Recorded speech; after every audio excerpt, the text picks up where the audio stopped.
Hello, can everyone hear me? Yeah? I'm Elena, I'm a PhD student at the University of Bristol, and I'll be talking about my work using graph neural networks to accelerate greenhouse gas emissions inference. So countries report their emissions, countries in the West mostly do every year, and they do this through bottom-up emissions estimates. We call these inventories. These are aggregations of a lot of different sources, like industrial data, population, economic activity, and they're great. They allow like-for-like comparison between sectors and between countries, but their main drawback is that they're not actually validated against atmospheric observations. So if we're missing any sources or there's errors in the modeling, these are very difficult to spot. The way to validate these is through what we call top-down emissions estimates. These take in three key elements: atmospheric measurements, normally from towers, so big towers with sensors on the top, but also comes from satellites, a transport model, so a physics simulation that simulates how particles move in the atmosphere, and then a prior, for example, the inventory that we want to validate. And an inversion algorithm takes all of these elements and combines them to output an emissions estimate that's more cohesive with what we're seeing in the atmosphere. So this is very important to improve national reporting and to monitor our global agreements. But one of the major bottlenecks to do this right now is infrastructure. The UK is one of the few countries that does this right now on a yearly basis, and that's because they have a great network of towers and sensors and the computational powers and the expertise to do this. Other countries don't have the capability to do this. Now that we have satellites, we're moving towards being able to do this at a global scale, but we face computational bottlenecks to use the great volumes of data from satellites. One of the major bottlenecks at a computational level is the transport model, so that second element that I spoke about, particularly when we use the Lagrangian setting. This type of model simulates how particles move in the atmosphere. If we run them forwards, for example, from a source of a volcano, we can use them to see where the ash would go. And instead, we run them backwards to track how particles move backwards in time from a particular source. We could see how these particles have been picking up pollution before we measure them at a sensor. So imagine we have there at the red cross a satellite measurement that measures a certain amount of pollution. We can track these particles back in time for 30 days and see where they could have picked up this pollution. So in this case, our measurement would have been affected by any sources in the north coast, but none in the center and the south of the continent. And we call this 2D histogram of this aggregation of the trajectories footprint. And I will be saying this word a lot from now on. In particular, we're using the LPDM from the UK's Met Office, which is called NAME. So if you see that, it just means the physical model. Why is this a bottleneck? Each of these footprints take about 10 minutes. When we're looking at site data, here you have the network of sites in the UK. Sites normally take about a measurement an hour. That's about 700 measurements per site. This is relatively feasible computationally. When we look at older generation satellites, like GOSAT, we're talking about thousands of measurements a day. If we look at regional studies, so for particular countries, such chunks of the world, we're doing in the orders of a few thousand samples a month. Already more difficult computationally, and now the studies are being done in a cases by cases kind of attitude. And the newer generation satellites like Tropomi, they just do millions of points a day. It's impossible to run this kind of analysis, which would be really useful to improve our emissions validation. We just cannot do it at the scale that we need to. And obviously, this is a very AI-friendly problem. We have a physics model that can generate as much data as we need, obviously within the computational constraints, and a great problem to fix. My goal is to develop then a footprint emulator. So using the footprint, the meteorology fields and similar inputs to the physics model, create an emulator that will do a similar thing. I put these footprints for satellites rather than for sites, because that's where the major gains are computationally. Ideally within orders of magnitude faster. All previous work in this area has either been around interpolation, so running one in every few footprints computationally and interpolating the rest, or around emulation for sites. And as I said, sites are relatively feasible to do, and the major gains are to be seen in satellites. So I'll now speak a bit about the emulator and how we use graph neural networks. And then I'll speak about the setting in which we're demonstrating this application, which is South America and Brazil. And then I'll show you some results.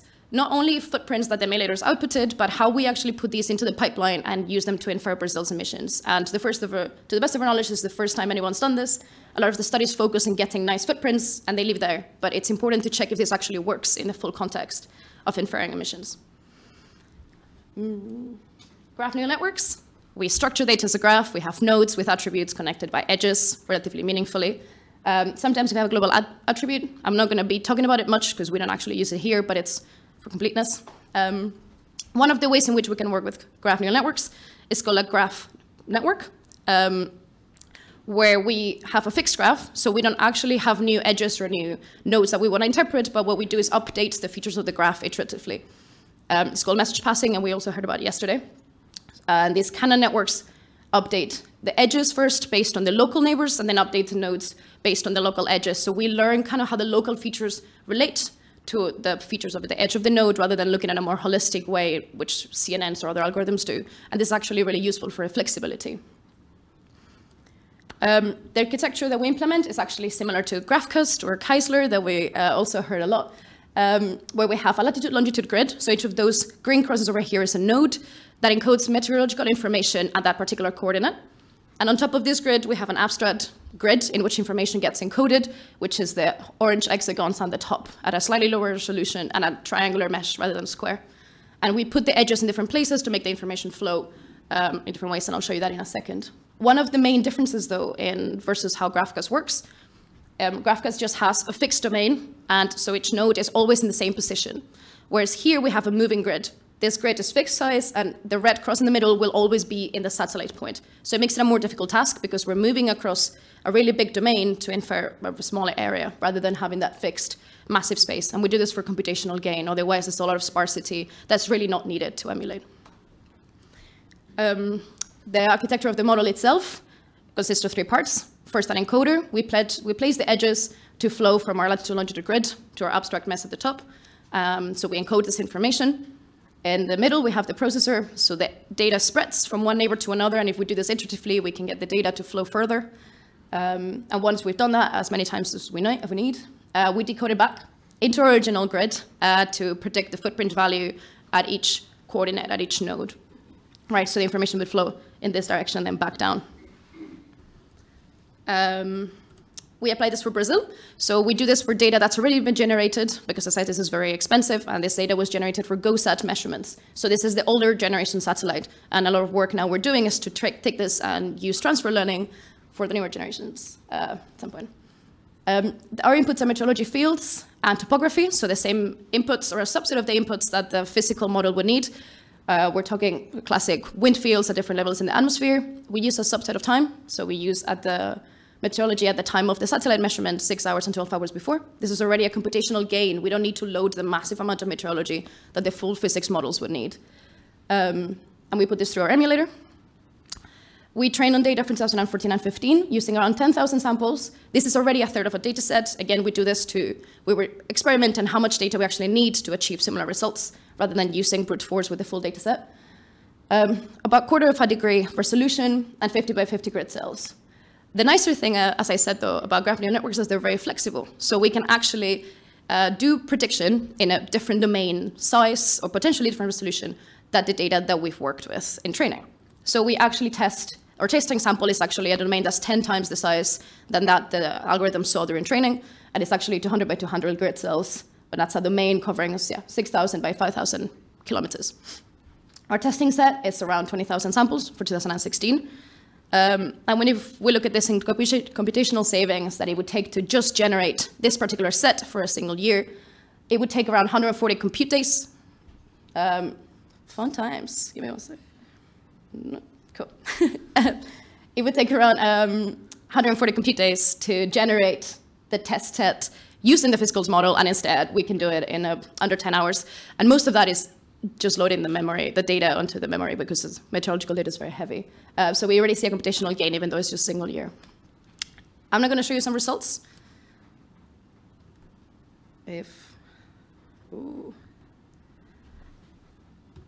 No. There we go. So at the top we have 4 footprints outputted by the physical model, and at the bottom we have the equivalent using the dispersion model. One of the main problems, and we heard a lot about this on Monday, it's the speckles that we see at the top come from noise, because it's a probabilistic model. The physics model is probabilistic, whereas ours is deterministic.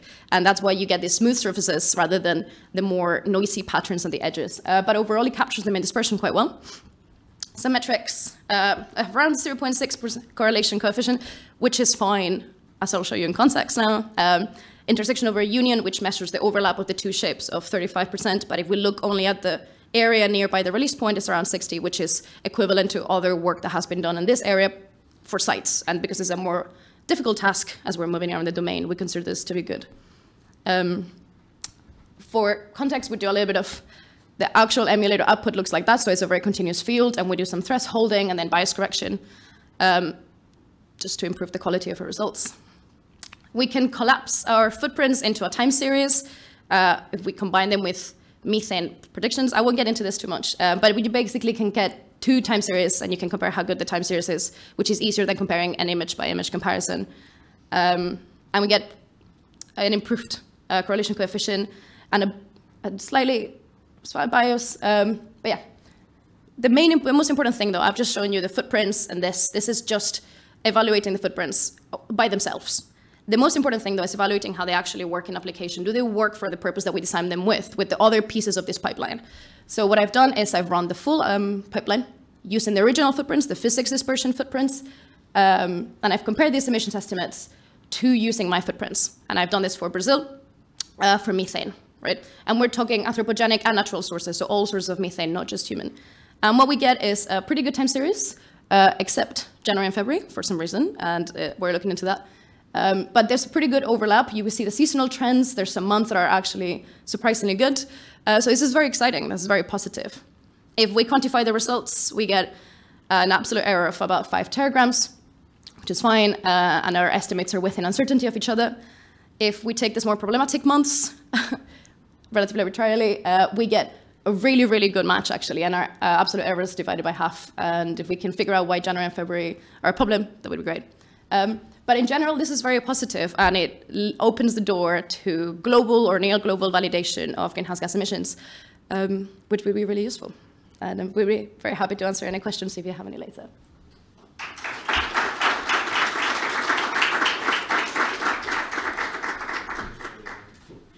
Elena, great talk. Now Eliza Duncan.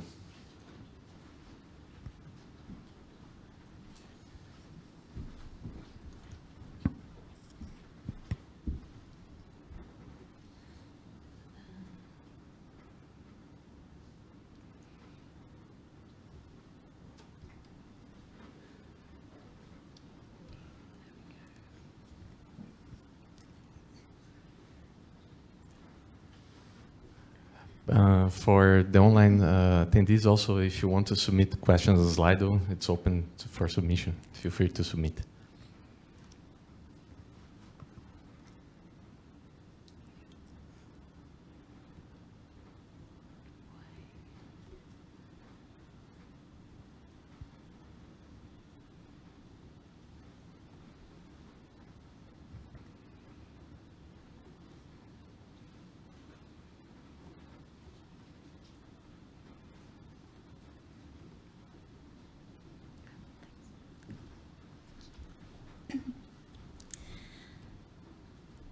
Hi everyone, I'm Eliza Duncan from the University of Exeter, and today I'm going to be talking to you about untangling aerosol processes using explainable machine learning techniques in a Lagrangian framework. So firstly, I want to motivate this by talking about what aerosols are and why they're important. So aerosols are minute solid or liquid particles suspended in the atmosphere, and they come from many different natural sources as well as anthropogenic sources. And these minute particles have a significant impact on the climate through interactions with cloud and radiation. And so overall, they have a negative effective radiative forcing, so acting to cool compared to the positive effective radiative forcing we see with greenhouse gases. However, from these PDFs, from this IPCC report figure, you can see that the uncertainty with aerosols is much greater than with greenhouse gases, so they significantly contribute to the uncertainty in the total anthropogenic forcing. And aerosols remain one of the largest sources of uncertainty in climate modelling, and this is partly due to the natural baseline. So in this study, we focus on rural and pristine sites, so we're using ground-based aerosol measurement sites, which measure the size distribution at an hourly frequency. And you can see the ones that we've selected for the study here. So these have long-term measurements, so I think the Zeppelin and in the Arctic, and then we have Varjo in the boreal forest, and Mace Head on the coast of Ireland, and Trollhättan in the Antarctic.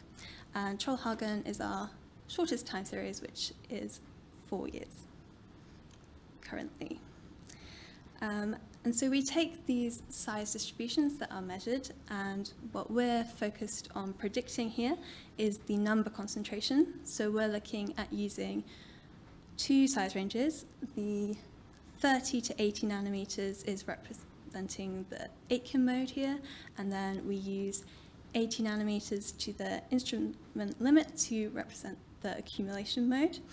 And the accumulation mode is the darker color here on these graphs, as that's the one I'm going to be focusing on for this presentation. And here we're looking at the seasonal cycle for each site. So we have the median and 25th to 75th percentiles for each month. And you can see that we've got very different seasonal cycles being represented here, as these are in very different environments. So what we want to understand is the dominating processes for these environments. So similarly to Elena, we use Lagrangian perspective. So what we're looking at here is tracking an air parcel back in time from our measurement site. And this is really important because during transport, we're going to have all of these competing sources and also sinks of aerosol. So in order to understand what we're measuring at our site and where it's come from, we need to be able to represent these. And you can see that, for example, with this schematic, that the meteorology also has a significant impact on what we're measuring, as, for example, the trajectory might pass through precipitation. So leveraging this air mass history to predict our aerosol properties means that we are going to be predicting our aerosol concentration at T0 at our site, and then linking that to a trajectory calculated for 240 hours. So we're going from T0 to T0 minus 240, and then we can look at the variables that this has experienced during transport, and then we can summarize these to feed them into our XGBoost model to predict our aerosol concentration, and then we will use SHAP for model interrogation. So that was a summary of the framework we'll be using, and now I'll discuss a bit more in detail. So the trajectories that we're using are calculated using HighSplit, which was run with our interim data. And for our 4 sites here, I'm showing the transport frequency. So how many trajectories are passing through a grid cell during the whole of the time series that we consider. So then we can start to see the dominant pathways. So for example, in figure A, we have Trollhättan, and we can see this very clear, distinct dominant pathway around Antarctica. And then, for example, in figure C at Mace Head, we have these 2 dominant pathways around Greenland. So now we have our trajectories. We can look at our features. So we're using many different variables, both meteorological and also potential source proxies, for example, leaf area index and LAI, and chlorophyll. And we use a mix of satellite and reanalysis products. As we have those particular polar sites, it's quite difficult to get the full coverage. And so then we summarize these to feed into our XGBoost regression model, do some hyperparameter tuning, feature selection, and then we are testing on 1 year of data. And for the model interrogation, we use TreeShap. So the implementation that we use does not assume that the variables are independent, which is very important for this case, as we have a lot of potential correlation between our variables. And so the TreeShap is a measure of the contribution of a feature to the model prediction. So I think this has been previously discussed, but just to remind you, when we have a positive SHAP, for a particular prediction that the model is making, that feature is positively impacting that prediction. So we're seeing a larger aerosol concentration being predicted by our model. And so let's have a look at the model performance. So our models are able to accurately replicate the seasonal cycle at each site. Here, similarly to the first figures I showed for the observations, now we are looking at the training in pale blue and test in dark blue for the observations, and then for the pink lines on the graph, we see the results for our XGBoost model for the test year. And what's quite reassuring, for example, at Vario in figure B, is that in December you can see that our test data falls outside of our training data set, yet our model is still able to accurately replicate that.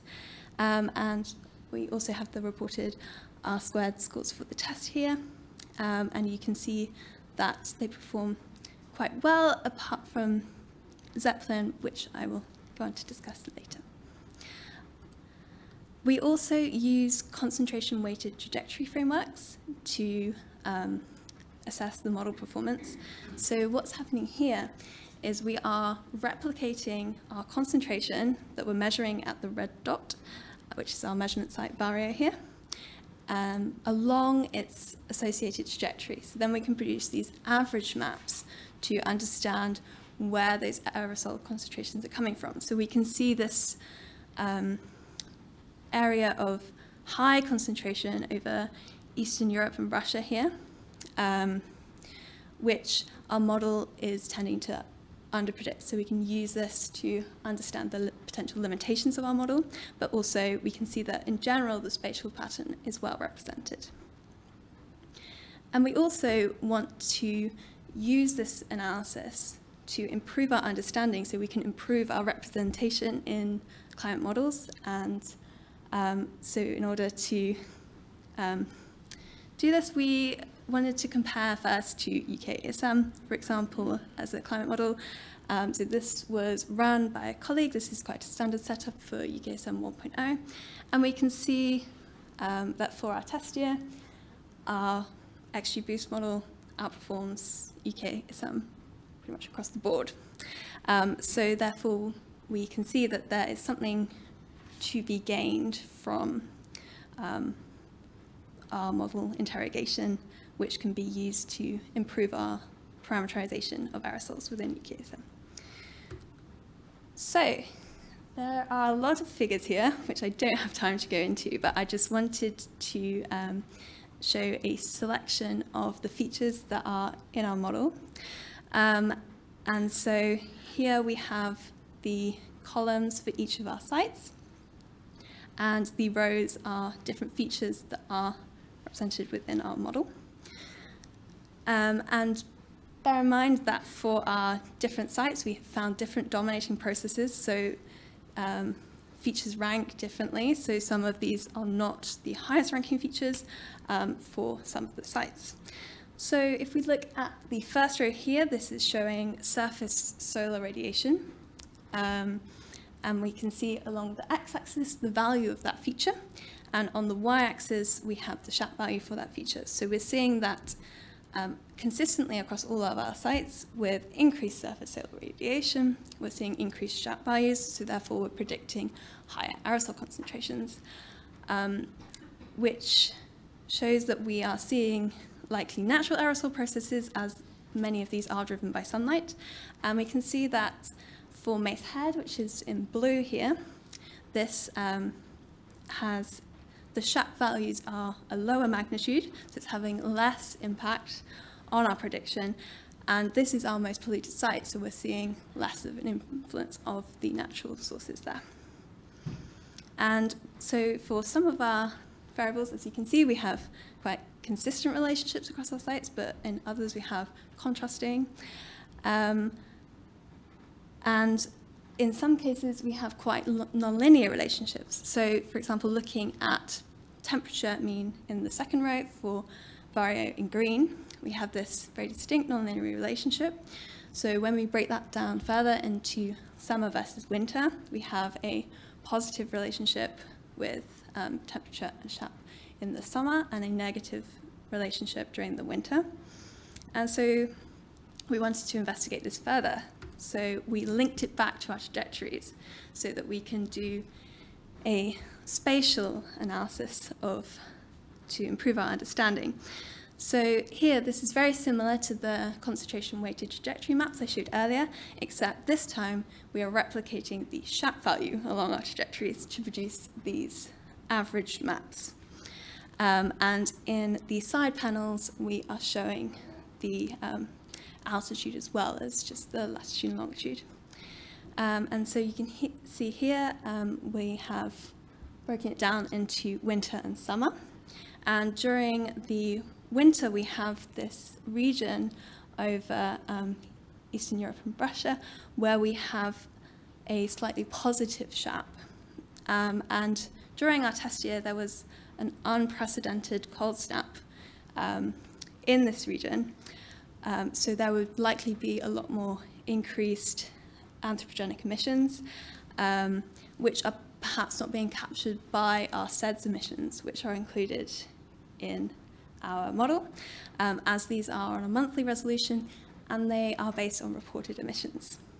And then contrastingly, in the summer, we have this region of high SHAP over the Atlantic and also over Finland, which is where we're getting a lot of potential organic sources. So this is associated with natural emissions. So in conclusion, we've built these regression models which are able to accurately predict aerosol concentrations at our sites, and have shown that this is a useful tool to interrogate aerosol processes in different environments so we can compare the dominant processes.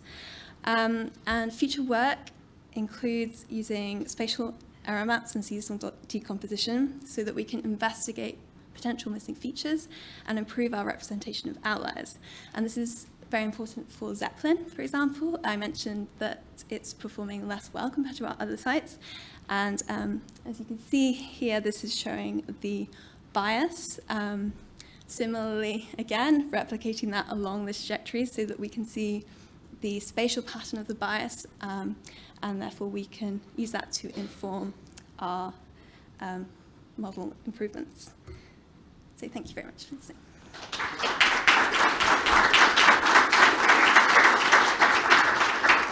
Thank you so much, Eliza. Now, Paolo Pelucchi from Universitat de València.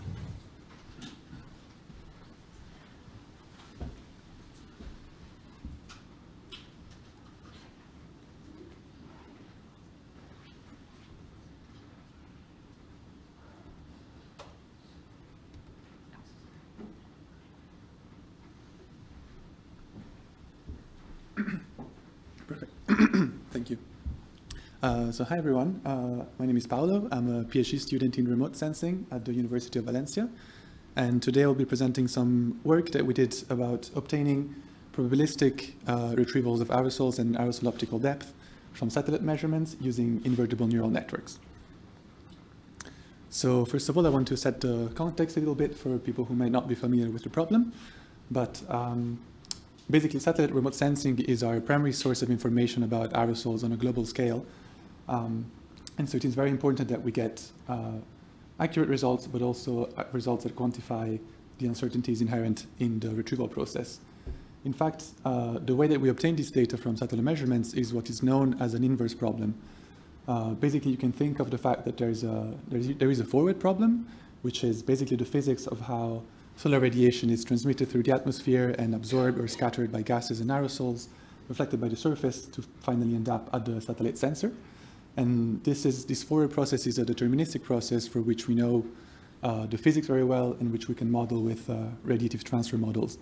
But then what we want to do for retrieval is the inverse of this. And so we want to obtain information about what is in the atmosphere from simply the effects that we can measure at the top of the atmosphere.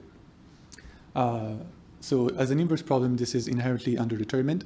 So there is actually a range of potential solutions that are compatible with one satellite observations in terms of combinations of aerosol and surfaces that could generate one measurement. So most traditional methods tend to have to make simplifications about the surface or the aerosol modeling to obtain a single solution, and often provided then in products without uncertainty estimates. And this is problematic because it can lead to biases later on when we use this data in climate studies. So what we wanted to do here was to try to see if we could recover probabilistic solutions instead by modeling both the forward and the inverse problem at the same time. And we do this with a method called invertible neural networks. The idea behind the method is basically we want to transform this one-to-many mapping from like one observation, which is top of atmosphere reflectances, to multiple possible solutions in terms of surfaces and aerosols, into a bijective mapping between this state and then an extended observation in which we basically add additional variables, which we call latent variables Z, which enable basically to distinguish between to basically just form a one-to-one mapping between a solution and an observation, and with this Z. So invertible neural networks are the method that we use to implement this bijective mapping. It is kind of the idea behind them. They are based on normalizing flows, and I won't go into too much detail about the architecture and mechanisms behind it here, but suffice to say that they are composed of a sequence of invertible transformations, such that you are gradually transforming your inputs to the outputs, and then since every little step is invertible, then the whole model is also invertible, and you can use it for both simulation of the forward problem and solution of the inverse. And the probabilistic aspect is introduced by this latent random variable Z, which during training, on top of like a supervised loss, we use this maximum discrepancy loss, which is basically a kernel measure to compare distributions, to try to make these Z variables both independent of Y, such that they basically encode information that is not in the observations, but can tell us about X. And we make them Gaussian, because this then helps at the inference moment. Basically, the way the inference works for making a retrieval is we fix an observation Y, and then we can resample from this latent space to obtain a set of solutions X that are following the posterior distribution of X given the observation. Yeah, so then more practically, we decided to develop models for the MODIS sensor. And so we also followed the problem formulation that is used in the standard MODIS dark target algorithm for retrieval of AUD. So basically, we have the top of atmosphere reflectances in 4 channels, and we're trying to, we model the aerosol as a combination of 2 modes, as I was saying, like a coarse mode and a fine mode. And we want to retrieve the aerosol optical depth, or AUD, which is just a measure of basically how much aerosol is in the atmospheric column, as well as the fraction of fine to coarse mode, and the surface reluctance, which is necessary to retrieve, as it is the second component to the top of atmosphere signal. We wanted to also avoid biases that are already present in existing products, since products are the result already of a retrieval process. They could not capture the uncertainty that we're trying to reproduce. And so we use synthetic data, basically combining the atmospheric components from the dark targets lookup tables, which are generated by radiative transfer models, and surface components from a MODIS product that gives us that allows us to calculate realistic surface reflectances at any location at an angle.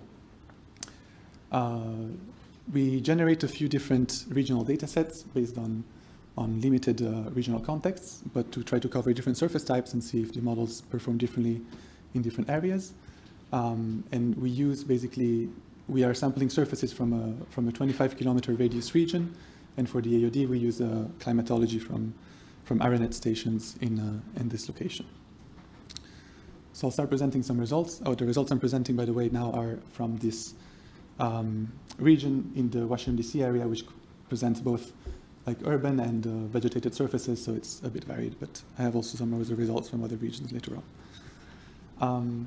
So first, in the forward direction, so we see that basically the model learns very well to reproduce the physical process. So now it has basically learned to encode in the forward direction, going from knowing what is in the atmosphere on the surface to what we could see at the top of the atmosphere with the satellite. Yeah, so in this forward direction it works very well. It's basically just trying to reproduce a physical formula. So we're happy to see that it works. And then the more interesting results are at the retrieval side. So they're all quite nice, except for the fine mode fraction, but I will get to why in a moment. The one we're mostly interested in is the AOD, for which we achieve an RMSE of 0.04, which is below the expected error bounds of the modus product, which are 0.05 plus 15% of the AOD value. So this is a good result because we have basically retrievals whose accuracy is in line with this operational product, at least on our set. And then what we also care about in this case is the added value of the INNs is the uncertainty estimates. And so we measure this with the calibration error, which I will explain in a moment. And just for a small comparison, we have also trained a simple neural network and used a Monte Carlo dropout to quantify uncertainties, just as a way to compare to another probabilistic method in a sense. So yeah, so we care about uncertainty calibration. So this basically means it's about how reliable the uncertainty estimates are. So can we trust that when a model says that when the model gives us like a 50% credibility interval, that then 50% of its predictions will be correct. This is what we're plotting in these graphs. It's maybe a kind of graph we've seen before, but we can see that for the invertible neural networks, which is the blue line, we get quite low mean absolute calibration errors that fall along the diagonal, while with a simpler method like the dropout neural network, the uncertainties would be miscalibrated, would be overconfident or underconfident. And this is especially and interestingly the case also with the fine mode fraction, which, as we had seen before, we cannot retrieve correctly, but we still get really well-calibrated uncertainty estimates. So our model is not overconfident, while another method such as the dropout neural network gives really extremely overconfident predictions in this case. And to get a bit more insight into these results and how that works and why that is, I'm showing here just an example of some posterior distributions we obtain for a single retrieval. So first of all, we can look at, for example, the fine mode fraction. And this is actually a quantity that it has been found is really complicated to retrieve from top of atmosphere measurements. I think even the kind of solution that is given in most products has been found to not have much physical meaning. And in fact, the invertible neural networks, it kind of gives a posterior that is equal to the prior it has. So in this sense, it knows that it cannot update its knowledge about this quantity given the observation. So it's correctly kind of identified it as unretrievable, while another method could give really overconfident but incorrect predictions. Another nice feature that we notice is that the width of the uncertainty for the retrieved surface reluctance gets narrower for longer wavelengths. And this also makes sense physically because the light at longer wavelengths is less affected by aerosols. And so it kind of gives us the possibility to retrieve more confidently what the surface looks like at these higher wavelengths. And another thing that we have checked, but is not really visible from here, but is that there is a consistency in our retrievals between the AOD and the surface reflectance. So for example, when one is maybe slightly overestimated, the other is underestimated, which makes sense because they are both contributions to the top of atmosphere signal. And so we want to see that if the model makes a mistake in one sense for one, it will make it in the opposite sense in the other. Okay, moving forward. I'll go over this a bit more quickly in the interest of time, but we also wanted, as I said, we looked at other regions and wanted to see how the model performs in different conditions. And basically, yeah, we trained on quite small regions with a 25-kilometer radius, or like surfaces coming from this smaller region, and then tested it on test sets which include surfaces from increasingly larger areas. And the main takeaway that we see is that actually the invertible neural network is able to predict well even in regions that are quite heterogeneous. But what it struggles with is if we start including like surface types that are not in the training set. So it kind of is not really able to generalize to new surface types that it hasn't seen. And yeah, this is what this actually, I think, can be explained due to the way that it works. So the way that it produces this, its retrievals and its uncertainty estimates are through these latent variables. that we have trained. And so basically these variables can only learn to encode the information about X that they see during training. So if the model is then faced with like an out of distribution observation, we are not able to explore that space by sampling these variables that have been trained on a different distribution. And this has some implications then in terms of the area of applicability of these models and challenges that we could face if we wanted to scale them up to sort of like global retrievals. So I think we could say that technically it would be possible to like have a global data set that covers all kinds of surfaces that INN could handle, but this would be, I mean, kind of practically a bit unpractical, but also might lead to kind of underconfident uncertainty estimates because of the very wide priors that we would include. So I think a better approach with this sort of model is to maybe develop them for specific limited regional contexts, or to develop them for specific surface types that then can be applied globally using a prior knowledge of what kind of surface we would expect in a certain region. Yeah, so then in terms of next steps, of course, we want to try applying these to real models observations to validate that they work in real conditions, and this, of course, will have some of its own challenges in terms of probably preprocessing or closing the gap between the simulated, the model trained on simulated data and moving on to the real data. But I think there are many interesting uses that we could get out of the sort of results that the INNs can give. I think the main interesting feature is the fact that we get these non-parametric posterior distributions at a pixel level. So they kind of give really detailed information about the retrieval and our uncertainty, and this could be used for a variety of applications. But I think even more just in general, the availability of uncertainty estimates for satellite data is really important in climate studies in order to reduce bias that is introduced by not having it. There have been studies, for example, that have shown that in estimates of the relationship between the aerosols and the cloud droplet number, which is a critical parameter for quantifying the climate effect, the indirect climate effect of aerosols, errors in the AOD lead to this effect of regression dilution, which can be corrected by having uncertainty estimates. And so to finalize, I just have a slide with some take-home messages. But again, the main idea is that we get these nice non-parametric pixel-level uncertainty estimates with the INNs, and this invertible architecture also can kind of increase our trust in the results and give some more physical consistency. And we also saw maybe perhaps some limitations of the method, but I think they have a great potential for end uses for climate studies as well. That's all. Yeah, thank you. Thank you so much, Paolo. Thanks so much, Paolo. And let's reconvene all three, actually 4 of us here in front to start our panel. Feel free to send questions, especially the online people, through Slido. And we may see if we have initial questions here in the audience, here, in person one. Otherwise, I can make my first question. Okay, there's this gentleman there. Hi, I'm Paul Karl from the German Climate Computing Center. I have a question for Elena. I was wondering how deep your network is, or in other words, how many instances of message passing do you do?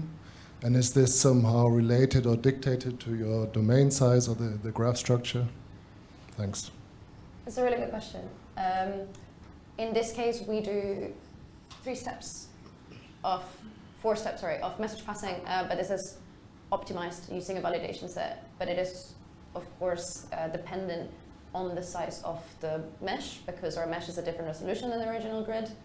And yeah, the size of the domain and the size of the particles we're tracking. We're tracking them for 3 days, which is a really long time. If we were looking at particles that we only needed to track for a few days, then we wouldn't need that level of dispersion, right, to do so many steps. So yeah, it's very dependent on context, and we've done this experimentally rather than Thanks. Any other question from the in-person audience? So we have some questions on Slido, so we can shift while we speak. So we got a question also for Elena. How do you construct the mesh graph on which the processor operates? Is it icosaedral or multi-refined, such as GraphCast? How many nodes? Okay, GraphCast uses many mesh graphs one on top of the other, right? And they have these different resolutions, which is really useful because they do global kind of metrology. So it's really useful if you want to have those really long ranges. But GraphCast was actually based on a previous person that only used a single mesh. So we followed that kind of approach because it's also a reduced domain that we're looking at rather than full. It is icosaedral, it's made of triangles, whereas GraphCast has hexagons and pentagons because of dividing a sphere. I don't know how many nodes, it's a whole bunch of nodes. It's many, but it's less resolution than the square grid, which is already a computational increase. So the square grid is a quarter of a degree, and we're talking a bit less. I wouldn't actually be able to tell you how many. Okay, thank you so much. If we don't have a question here in the audience here, we have a question online for Eliza. Why do you use Era 1 in your work instead of Era 5? Yeah, that's a good question. So high split has been run with Era interim for a long time, and now Era 5's come along. It is definitely a step forward in increasing the resolution and accuracy of the trajectories.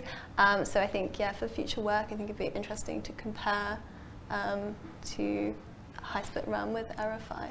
Okay. For Paolo, we have a question like, have you tried to assess the performance in the regions with poorer air quality or high aerosol concentration?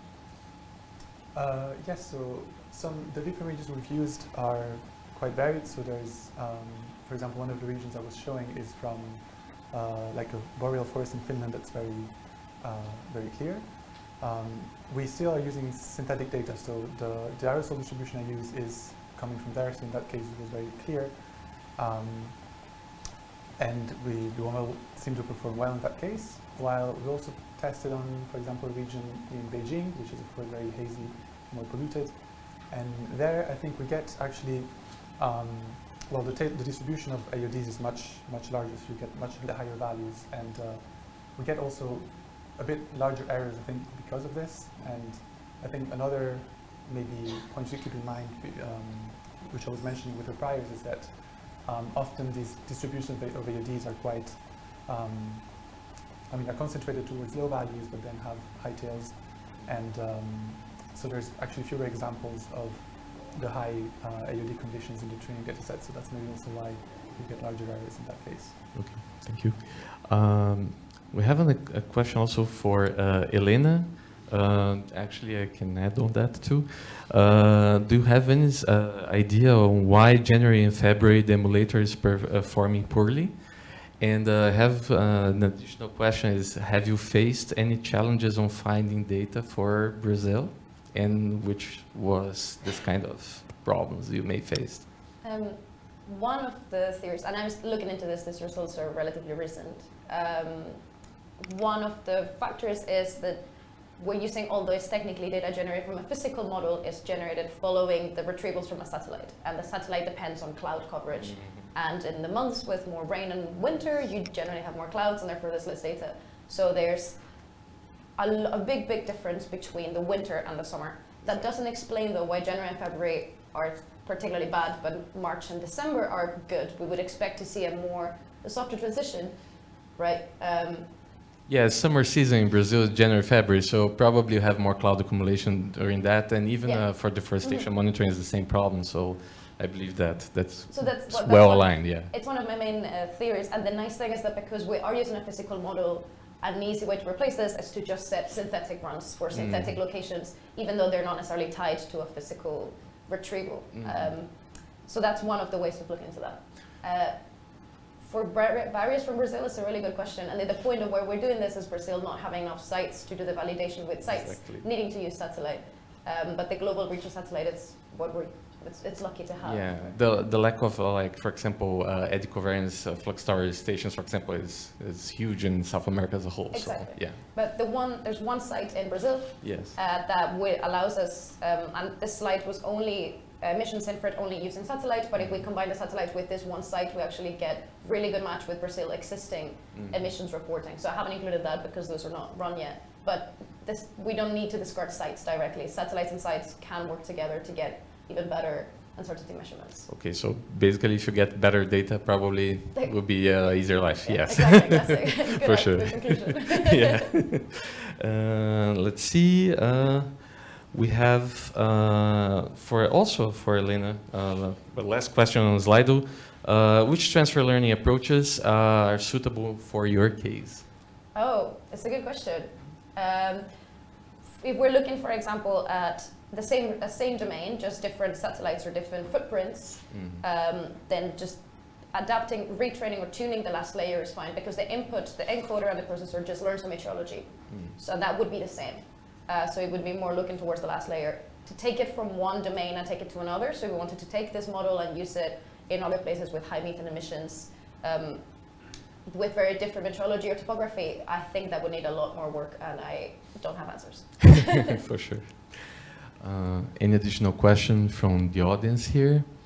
On Slido, we are already done. I don't know how much time we have here still. 10 minutes, yes. So I have my questions actually. So I was trying to go to my laundry list. So this is for all speakers. Your models in a general sense, and this is linking to the previous session on XAI that we had.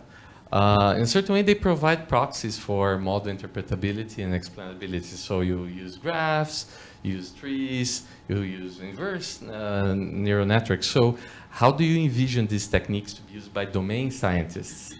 So because you're in this in-betweenness between these two worlds, but there's still the domain scientists that actually will like to consume, but somehow they would like to use that, but they're a bit lost. So advices on that? Well, in terms of I think what domain scientists often think about and care about is being able to trust these machine learning models. And I think a method like invertible neural networks, given this fact that it can model the forward problem, which is the physics that people know and know they can trust, I think maybe seeing that it does both in one and it does the forward correctly kind of increases a bit the trust you can have in the results. And in terms of interpretability, that's not something I've done yet, but of course we're using these latent variables which are a bit mysterious, we don't know what they mean. But we can try to get a bit of a mapping between areas of the latent space and areas of your input space to maybe see what they represent, if some of them are encoding information about the aerosol, other ones about the surface, or the relationship between the reflectance in different channels for the surface. So there are some ways that you can use to kind of probe into these models as well. Yeah, so in my case,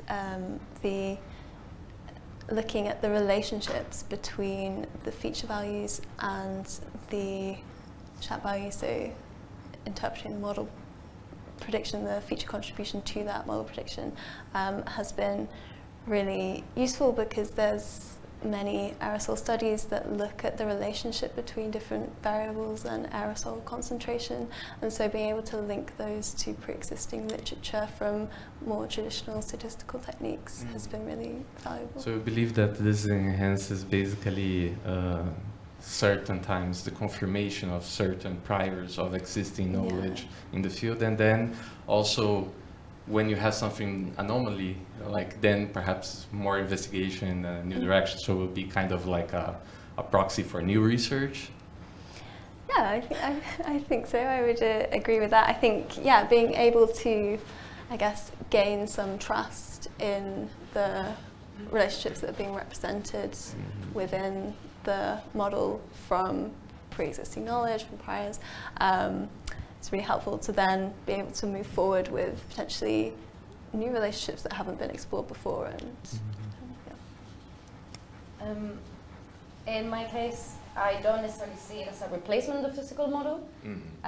The way this kind of studies have been done right now is we take a country that we're not very trusting necessarily, or that they're doing a good job with the modeling. We do the analysis for a particular year, or a particular range of years, and then we publish that. So there are studies here and there, but there's no global consistency, and it's very much in a past-looking kind of way. So the way I actually see this implemented is more operationally as an alarm system, so that it's doing very fast, very quick inference, and it points out those spots that we don't trust, and then we can go, and the scientists can go and do the very trustworthy methods that they've developed, and it's been trusted by governments for ages in these areas that have been flagged. So using as a system to then indicate the position of further research rather than waste computational expense on places that we are not sure. Okay, so in a certain way, this point you brought also brings questions about the usage of our modeling techniques on as subsidies for policy making across territories and in the globe. Can you share thoughts about that, about concerns that you may have? We have groups that have been talking about liability given to climate change, and I wonder how much that would cause a concern for people that is already trained as being a scientist in the 21st century doing climate science, when you have those scenarios that are being paved in front of us. So, comments on that? I'm not really sure. I think, yeah, I'm not really that close to, I guess, the communication with policymakers. I know in terms of aerosols, what is really more societally relevant is maybe like the fine aerosol concentrations in cities and stuff like this. But I don't know if those are really, or in my case, I don't think those are really easy to retrieve from satellite, for example. So I guess I've been more thinking of it in terms of the science and less on the other side. Yeah.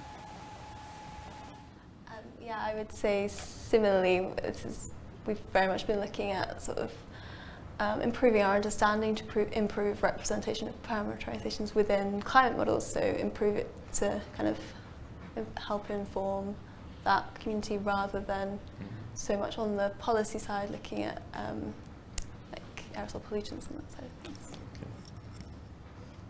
Yeah, I think it's a really good question for my application.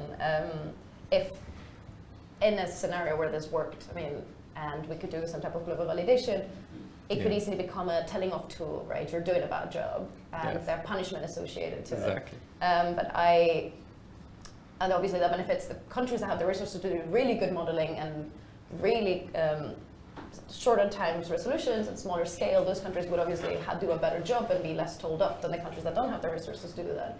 So I don't necessarily see this as a way of telling countries you're doing a bad job, but as a way of saying, let's help you find where to do the better job. Let's help define the uncertainties. Let's help find the hotspots, the areas that we're not doing modeling, for better monitoring of global agreements rather than maybe the carrot more than the stick. Yeah, so basically no, it's not an end of its own. Basically, it's the beginning of new work. Yeah, exactly. Okay. And using the satellite data that we have right now, and we're using it to find hotspots, but we're not using to find the more diffuse sources of concentration. So might as well use it if we can to then better job. Yeah. Makes sense. So we are good to go. So we are going to, I think, the final remarks of the conference. We've got a few minutes now before we set up for our next keynote, and we'll have one presenter online as well. So thank you to the panel. Thank you so much.